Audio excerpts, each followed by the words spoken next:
आपल्यापैकी बहुतेकांना कधीतरी हा प्रश्न पडतोच की जेव्हा आपण वजन कमी करतो तेव्हा ती चरबी नेमकी जाते तरी कुठे? म्हणजे ती ऊर्जेत रूपांतरित होते का की घामावाटे बाहेर पडते? हो, किंवा काहींना वाटतं की ती उष्णता बनून कुठेतरी उडून जाते. अगदी बरोबर. पण विज्ञानाचं उत्तर ऐकून खरंच आश्चर्य वाटेल.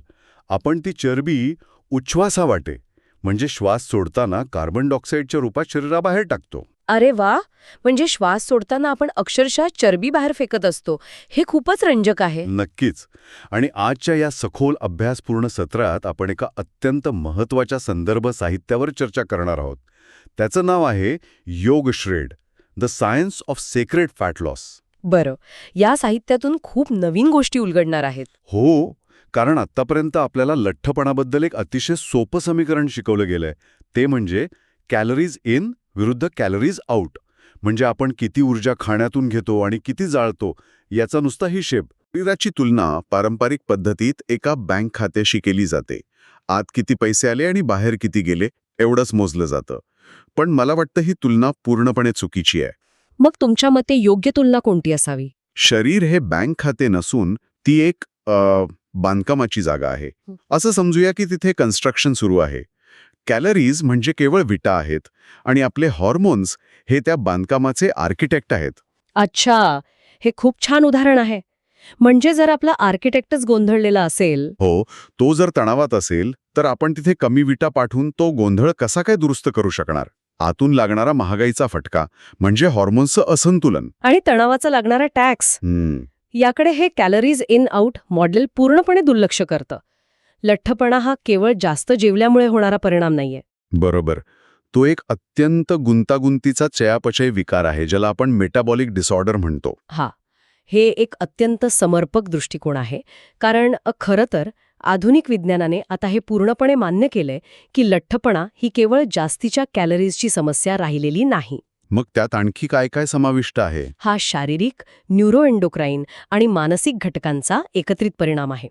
शरीराच्या ऊर्जेचा समतोल राखण्याच्या प्रक्रियेत मेंदूतील हायपोथॅलेमस, अंतःस्त्रावी ग्रंथी, स्वतः चरबीच्या पेशी आणि पचनसंस्थेचे हार्मोन्स या सर्वांचा एक खूप गुंतागुंतीचा खेळ सुरू असतो. म्हणजे केवळ विटांचा पुरवठा थांबून, थोडक्यात सांगायचं तर केवळ आहारावर नियंत्रण ठेवून ही समस्या कायमस्वरूपी सुटत नाही. आणि म्हणूनच डाएटिंगचे बहुतांश प्रयोग अपयशी ठरतात. अगदी बरोबर. तर आपण शरीराच्या या अंतर्गत बायोलॉजिकल वास्तवापासूनच आजची सुरुवात करूया. संदर्भ साहित्यामध्ये आडिपोसाइट हायपरट्रॉफी, हायपॉक्सिया आणि एंडोप्लाझ्मिक रेटिक्युलम स्ट्रेस यांसारख्या अवघड शब्दांचा भडीमार केलाय. हे नक्की काय आहे? बरं, हे समजून घेणं खूप गरजेचं आहे. जेव्हा शरीरात अतिरिक्त ऊर्जा साठवली जाते तेव्हा चरबीच्या पेशी, ज्यांना आपण ॲडिपोसाइट्स म्हणतो, त्यांचा आकार वाढू लागतो. अच्छा, म्हणजे त्या फुगतात. हो, आणि यालाच ॲडिपोसाइट हायपरट्रॉफी म्हणतात. आता होतं काय, जेव्हा या पेशी प्रमाणापेक्षा जास्त फुगतात तेव्हा त्यांच्या आजूबाजूच्या रक्तवाहिन्या त्या वेगाने वाढत नाहीत. ओके. परिणामी पेशींच्या मध्यभागाला आवश्यक तेवढा रक्तपुरवठा आणि ऑक्सिजन मिळत नाही. ऑक्सिजनच्या या तीव्र कमतरतेला हायपॉक्सिया म्हणतात. म्हणजे ऑक्सिजन तिथे पोहोचतच नाही. हो, आणि ऑक्सिजन कमी पडल्यामुळे तिथे एक घटक सक्रिय होतो ज्यातून एंडोप्लाझ्मिक रेटिक्युलम स्ट्रेस निर्माण होतो. यामुळे शरीरात थांबा, हे सगळं एखाद्या सायफाय चित्रपटासारखं वाटतंय. एंडोप्लाझ्मिक रेटिक्युलम स्ट्रेस म्हणजे नक्की काय? त्या चरबीच्या पेशीच्या आत नेमकं काय घडतंय हे थोडं सोप्या भाषेत सांगता येईल का? माफ करा, मी जरा जास्तच तांत्रिक भाषेत शिरले. सोप्या भाषेत सांगायचं तर एंडोप्लाझ्मिक रेटिक्युलम हा पेशीच्या आतला एक कारखाना आहे जिथे प्रोटीन्स तयार होतात आणि त्यांची घडी घातली जाते. ओके, एक कारखाना आहे असं समजूया. जेव्हा चरबीची पेशी अतिरिक्त चरबीमुळे फुगते तेव्हा आतल्या ह्या कारखान्यावर प्रचंड दाब पडतो आणि तो कारखाना अक्षरशः चिरडला जातो. अरे बापरे. या चिरडल्या जाण्यालाच तो स्ट्रेस म्हणतात. जेव्हा हा कारखाना संकटात असतो तेव्हा तो घाबरून संपूर्ण शरीरात धोक्याचे इशारे पाठवू लागतो, ज्याला आपण SOS सिग्नल्स म्हणतो. अगदी. या इशाऱ्यांना विज्ञानाच्या भाषेत सायटोकाइन्स म्हणतात, ज्यामुळे शरीरात अंतर्गत दाहकता किंवा सूज निर्माण होते. म्हणजे थोडक्यात सांगायचं तर साठलेली चरबी ही नुसती निष्क्रिय बसून नसते, तर ती शरीरात एक प्रकारचा विषारी आणि तणावपूर्ण माहोल तयार करत असते. हो, अगदी 100%. ती स्वतःच एक विषारी रसायन सोडणारी फॅक्टरी बनते. आणि या सगळ्या गोंधळात मेंदूपर्यंत पोचणारे संदेशही विस्कळीत होतात. बरोबर ना? ज्याला साहित्यात लेप्टिन रेझिस्टन्स म्हटलं आहे. बरोबर. लेप्टिनचा आणि मेंदूचा संवाद तिथे तुटतो. जर आपण लेप्टिनला शरीराचं फ्युएल गेज म्हणजे इंधनाचा काटा मांडला, जो मेंदूला सांगतो की आता पोट भरले आहे, तर लेप्टिन रेझिस्टन्स म्हणजे काय? गाडीची टाकी पूर्ण भरलेली असतानाही काट्याने नेहमी एम्प्टी दाखवणं. हो, आणि त्यामुळे आपण सतत इंधन भरत राहतो.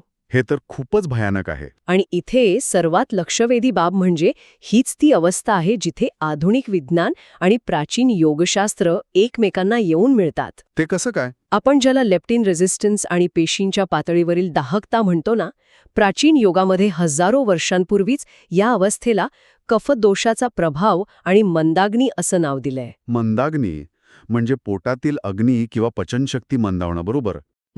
केवळ पोटातीलच नाही तर पेशींच्या पातळीवरील अग्नी. कफ दोष हा मुळात पृथ्वी आणि जलतत्वांपासून बनलेला असतो. त्याचे गुणधर्म जडपणा, संथपणा हे आहेत. अच्छा, म्हणून वजन वाढल्यावर असा आळस येतो? हो, आणि मंदाग्नीची तुलना आपण थेट आधुनिक विज्ञानातील मायटोकॉन्ड्रियल इनएफिशियन्सीशी करू शकतो. मायटोकॉन्ड्रिया हे पेशींच्या आत असणारे छोटे पॉवर हाऊस असतात. जिथे ऊर्जा तयार होते. बरोबर, तिथे एटीपीची निर्मिती होते. जेव्हा हा सूक्ष्म अग्नी मंदावतो तेव्हा चरबी जाळण्याची प्रक्रिया अपूर्ण राहते आणि शरीर सुस्त पडतं. माझा प्रश्न असा आहे की जर शरीरातील हा अग्नी मंदावला असेल तो पुन्हा प्रज्वलित कसा करायचा? कारण केवळ अन्नाच्या विटा कमी करून तो अग्नी पेटणार नाही. नक्कीच नाही. आणि या संदर्भ साहित्यानुसार याचं उत्तर अत्यंत साध्या वाटणाऱ्या गोष्टीत दडलंय. तो म्हणजे आपला श्वास. प्राणायाम हा चयापचय क्रियेचा मास्टर स्विच कसा बनू शकतो? हे समजण्यासाठी आपल्याला फॅट ऑक्सिडेशनची प्रक्रिया समजून घ्यावी लागेल.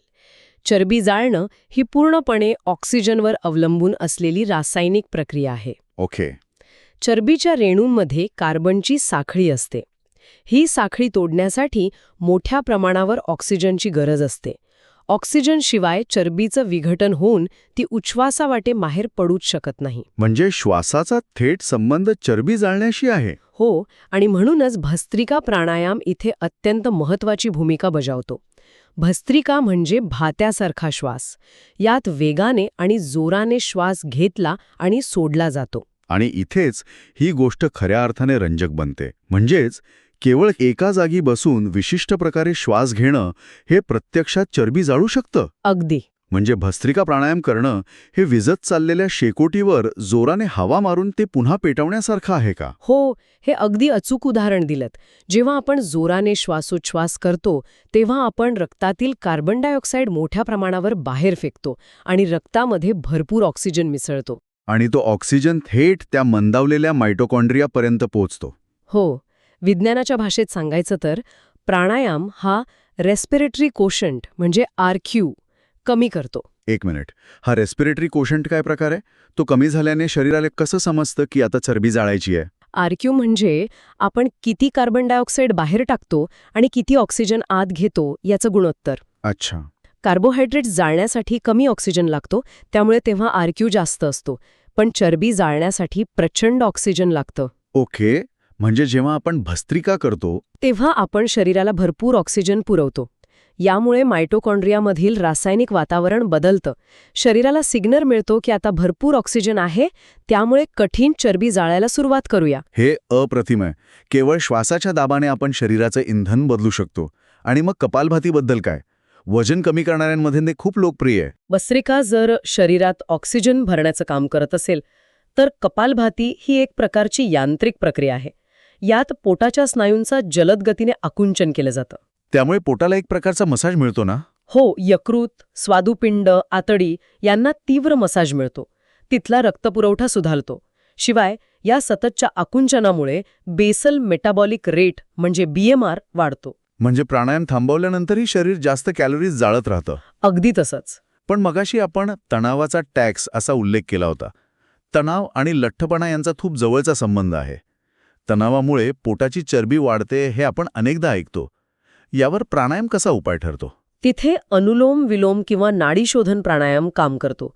जेव्हा मेंदू तणावात असतो तेव्हा कॉर्टिसोल नावाचं हॉर्मोन स्रवतं. जे शरीराला धोक्याचा इशारा देतं. हो, ते शरीराला सांगतं की संकट आलंय, ऊर्जा साठवून ठेवा. आणि ही ऊर्जा सर्वात सुरक्षित जागी म्हणजे पोटाभोवती चरबीच्या रूपात साठवली जाते. अच्छा. पण अनुलोम विलोम हा संथ श्वास पॅरासिम्पॅथेटिक नर्वस सिस्टम सक्रिय करतो.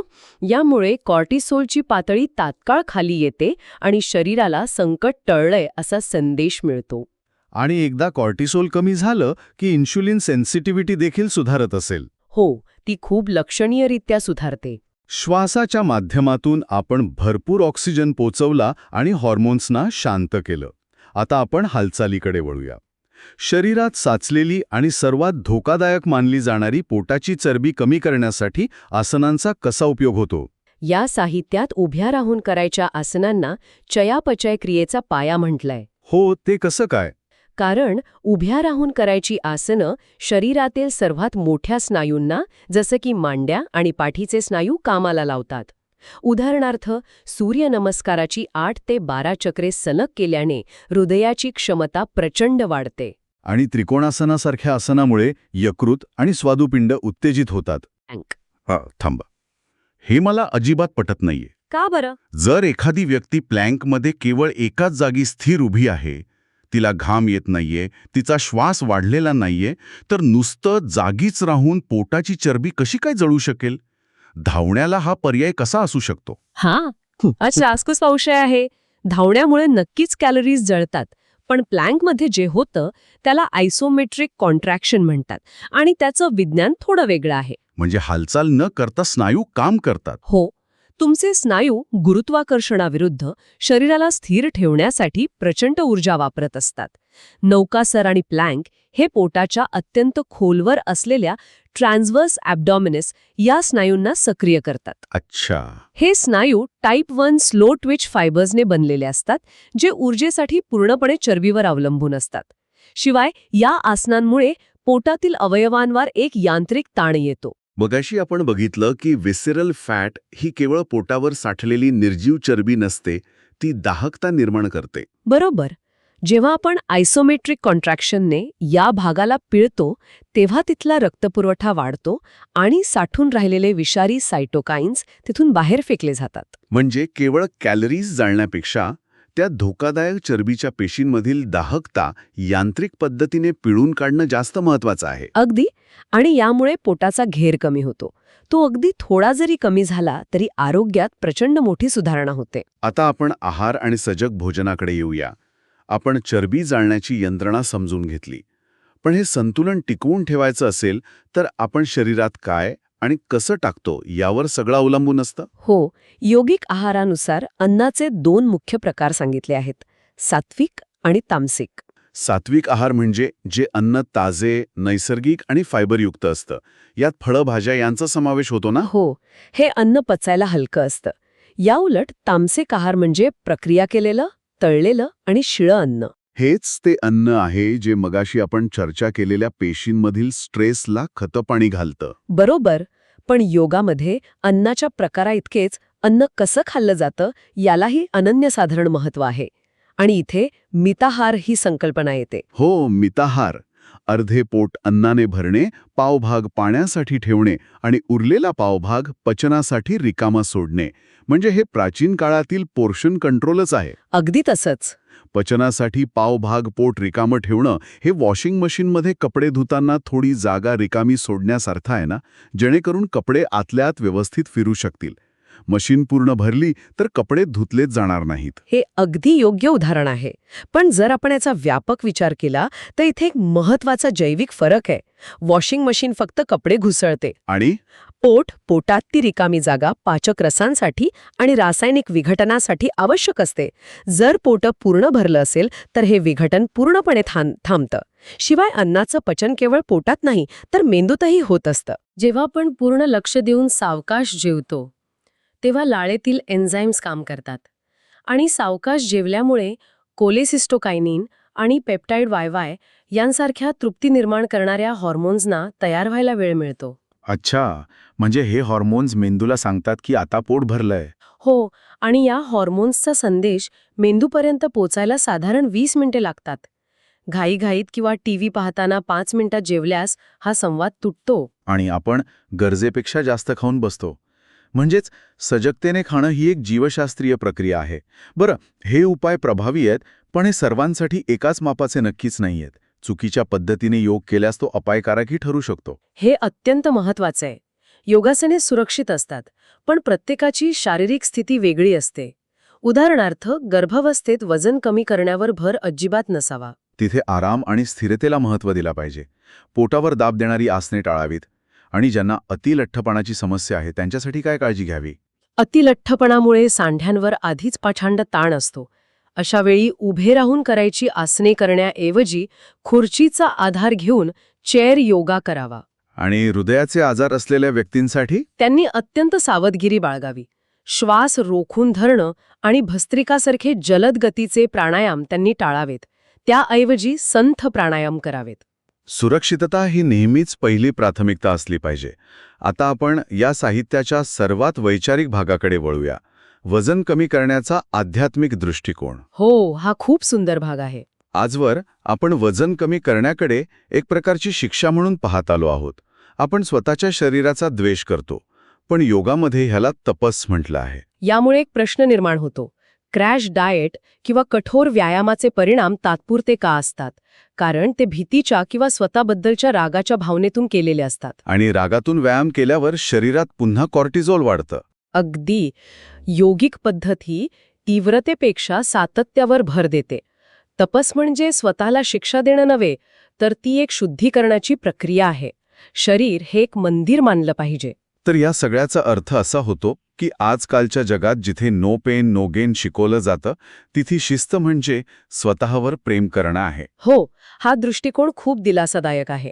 हे म्हणजे शरीराला एखादा अवखळ पाळीव प्राणी समजून सतत मारहाण करण्याऐवजी एक आदरणीय जोडीदार समजून वागवण्यासारखं आहे. आणि जेव्हा शरीर आपणा जोडीदार बनतं, तेव्हा त्याच्या गरजांकडे आपण अधिक प्रेमाने लक्ष देतो. योग श्रेडचा मुख्य तत्वच हे आहे की केवळ वजन काट्यावरील आकडा लहान करणं हे ध्येय नसून जैविक आणि आध्यात्मिक समतोल पुन्हा प्रस्थापित करणं हे खरं ध्येय आहे. आज आपण खरोखरच एका अत्यंत गुंतागुंतीच्या विषयाची अतिशय सोपी आणि वैज्ञानिक उकल केली. वजन कमी करणं हे आतून जागे होण्याचा प्रवास आहे. पण आजची ही सखोल चर्चा संपवण्यापूर्वी एक विचार करण्यासारखी गोष्ट आहे. नक्कीच. कोणती गोष्ट? आपण संदर्भ साहित्यामध्ये तामसिक आहार आणि पेशींमधील सुस्तपणा यांचा संबंध जोडला. पण आजच्या डिजिटल युगात आपण केवळ अन्नाचंच नाही तर सतत माहितीचंही सेवन करतो आहोत. हा खूपच वेगळा आणि महत्वाचा मुद्दा आहे. जर आपलं शरीर हे आपण ग्रहण करत असलेल्या गोष्टींचं प्रतिबिंब असेल, तर आज आपण जो सतत तामसिक आणि तणावपूर्ण माहितीचा रतीब ग्रहण करत आहोत, त्याचा आपल्या चयापचय क्रियेवर काय परिणाम होत असेल? म्हणजे डिजिटल ओव्हरलोडचा चयापचयावर होणारा परिणाम? हो, जसा तणावाचा टॅक्स असतो तसाच सततच्या स्क्रीन टाईमचा आणि नकारात्मक बातम्यांचा हा डिजिटल टॅक्सही आहे का? कदाचित भविष्यात वजन कमी करण्यासाठी अन्नाच्या डाएटसोबतच डिजिटल डाएट पाळणं ही काळाची तातडीची गरज बनेल का? यावर नक्कीच सर्वांनी विचार केला पाहिजे. आपण पुन्हा सुरुवातीला गेलो तर लक्षात ठेवा, शरीराचं बांधकाम केवळ विटांवर चालत नाही. ते हार्मोन्स, श्वास आणि सजगतेवर चालतं. तो आतला आर्किटेक्ट दुरुस्त करा आणि आरोग्याचा प्रवास नक्कीच सुखकर होईल.